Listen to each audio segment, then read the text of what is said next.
కూడా మనం same heart షేప్లో ఉన్నటువంటి స్మోకీ బీడ్స్ యూస్ చేసామండి.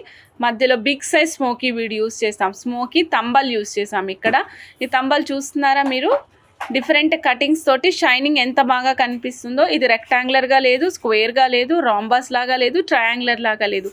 ఇట్స్ ఇన్ డిఫరెంట్ షేప్ అండి. దాని షేప్ దాని సొంతం అన్నట్లుగా ఉందన్నమాట. ఇది దాని వరకు మాత్రమే సెట్ అయ్యేలాగా ఉంది. ఇలా ప్రతి పీసు ఇలానే ఉంటుందని నేను చెప్పనండి. అంటే ఈ షేప్ ఉంది కదా, ఇదిగోండి ఇది వేరే షేప్లో ఉంది. రెండు స్మోకీ బీడ్సే, బట్ రెండు డిఫరెంట్ షేప్స్లో ఉన్నాయి. అలానే మనకి ఏ షేప్ సెట్ అవుతుందంటే దాన్ని చెక్ చేసుకుని చేసాం మేము, బేస్ చేసుకొని.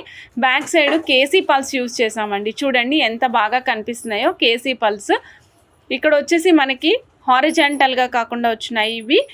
కేసీ పల్స్ యూస్ చేసామండి. వెనకాల కూడా పర్ల్ హుక్ యూస్ చేసామండి. పర్ల్ హుక్ యూస్ చేసాము. 16 ఇంచెస్ లెంగ్త్ ప్లేస్ చేసాం. లెంగ్త్ ఎక్కువ ప్లేస్ చేయలేదండి. ఇవి లెంగ్త్ ఆటే పొడుగ్గా ఉంటే బాగుండవు అనమాట.